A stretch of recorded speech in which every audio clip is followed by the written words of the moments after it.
alaihi wasallam. Okey. Kemudian Al-Imam At-Tahawi memberikan ringkasan yang cukup padat. Beliau telah berkata, la tathbutu qadamul Islam illa ala dhahri at-taslim wal istislam. Dia kata tidak akan kokoh tapak Islam melainkan di belakang penerimaan dan penyerahan. Kalau nak kata Islam, saya Muslim, kena terima dan kena serahkan diri kita kepada apa yang Allah Subhanahu Wa Taala berikan kepada kita. Faman rama ilma ma hadar anhu ilmuhu wa lam yaqna bit taslimi fahmuhu hajabahu muramuhu an khalisit tauhid wa safil ma'rifah wa sahihil iman. Okey, dia kata sesiapa yang ingin mengetahui apa yang ditegah pengetahuannya. So kita kena tahu juga apa yang kita boleh tahu, apa yang kita tak boleh tahu. Apa yang kita tak boleh selidik, jangan selidik. Contohnya apa?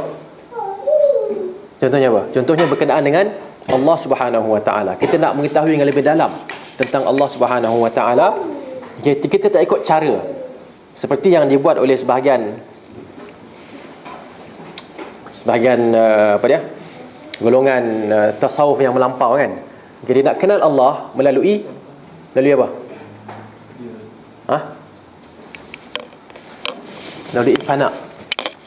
Dan ini mungkin detail sikit lah, tapi lebih kurang itulah. Dia nak kenal Allah melalui mabuk Tuhan.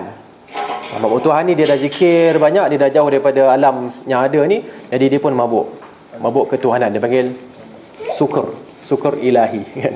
Ataupun fana. Dia fana daripada, dia hilang daripada bumi ni, dan dia berjumpa dengan Allah Subhanahu Wa Taala. Ini kita sebut ni apa yang mereka sebutlah kan, geng-geng ataupun dalam kitab-kitab ulama ataupun tokoh sufi ni, mereka sampai ke tahap tu. Okey. Dan mereka mengatakan duduk dengan Allah lah, macam-macam lah kan, yang benda yang pelik-pelik tu. Kemudian mereka akan sedar kembali bawa hikam yang mereka ambil daripada Allah Subhanahu Wa Taala. Jadi ini masalah lah bila kita gunakan cara ini. Okey. Sedangkan banyak benda yang kita tak dilarang daripada tahu. Kan cukup beriman dengan ghaib. Macam mana tak payah. Okey.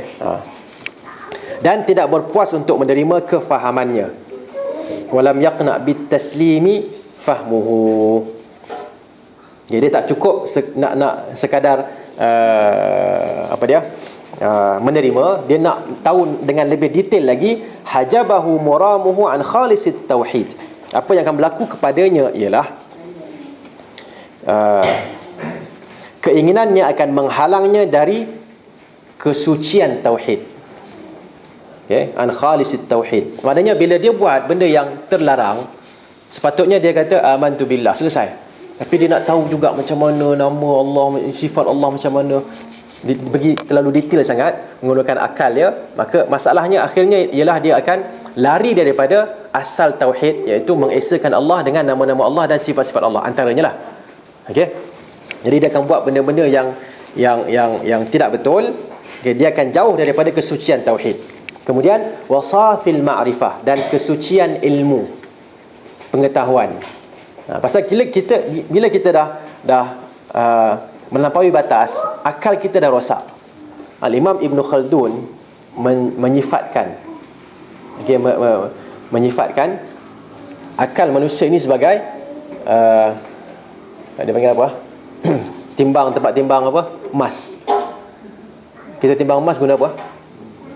Karat kan? Kita tak guna kilogram. Ada kilogram juga. Mungkin ada lah kot kan, tapi biasanya kita guna karat, satu karat, beberapa karat yang ada tu. Okey. Qirat. Kalau kita qirat ni ataupun timbangan qirat adalah timbangan yang karat, timbangan yang apa? Yang detail. Letak lembu kat situ apa jadi? Timbangan, saya tengok cik kan, timbangan tu mungkin besar ni kot lebih kurang. Kita letak lembu kat situ apa jadi? Rosak timbangan ni. Akal kita pun sama juga, dia boleh tengok benda yang detail, tapi dia nak pergi kepada benda yang jauh lebih besar tentang Allah Subhanahu Wa Taala, dia tak mampu. Dia hanya boleh sebut amantu billah, selesai. Okey, allazina yu'minuna bil ghaib, mereka yang beriman dengan ghaib, selesai. Okey. Dan wasahihil iman, dan kesahihan iman. Jadi siapa yang dia langgar sempadan apa? Taslim dan istislam, Dia langgar benda-benda yang benda yang dia tak boleh buat, dia nak buat juga dalam agama ni, khususnya dari sudut pengetahuan. Akhirnya yang akan berlaku pada dia ialah iman dia tak betul. Okay? Sebab tu bila saya mengajar tentang Al-Imam Fakhrul Razi rahimahullah, Fakhruddin Ar-Razi rahimahullah, salah seorang ulama dalam mazhab Asy'ariyah. Okey. Dia memang seorang yang hebat, alim, ya, khususnya dalam bidang ilmu kalam ni. Tapi perbincangan dia tu lebih kepada nak ceritakan tentang sifat Allah Subhanahu Wa Taala macam mana menggunakan logik akal. Okey, antaranya ialah, antara kisah yang saya ingat tu ialah bila datang Fakhruddin Ar-Razi, kan orang semua berkumpul kan. Ada seorang makcik lalu makcik tengok ni apa yang sibuk-sibuk ni, ada apa ni? Imam Fakhrul Razi membicara tentang kewujudan Allah. Dia kata kewujudan Allah, dia kata aku tak nak pergi lah. Pasal apa? Pasal tak perlu aku nak pergi situ untuk tahu Allah tu wujud. Tahu tak? Tapi dia nak bincang tentang kewujudan Allah tu. Ada lawan tiada apa pun dengan terus kan. Tu asal daripada dia orang lah kan.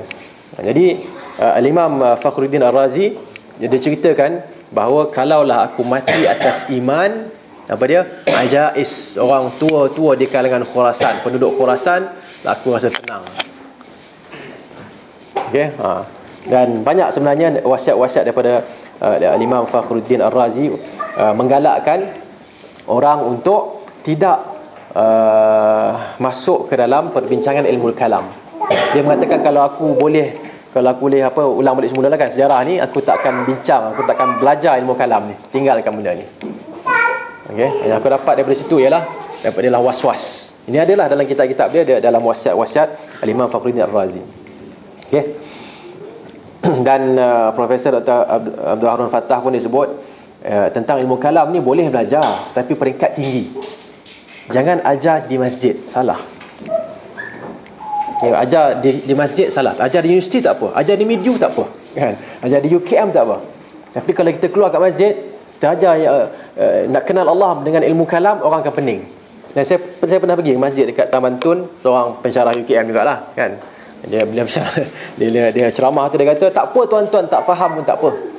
Kerana bila tak faham, itulah tuan-tuan dah sampai, kan. Dah dapat ilmu tu bila tak faham. Baik tak payah, kan. Okey, so samalah kita dengan orang yang tak datang kelas tu, duduk tak faham, dah kita dah dapat. Tak. Tentang Allah kita kena tahu. Okey, tapi tahu ikut Quran, ikut hadis Nabi, bukan ikut ilmu kalam. Okey.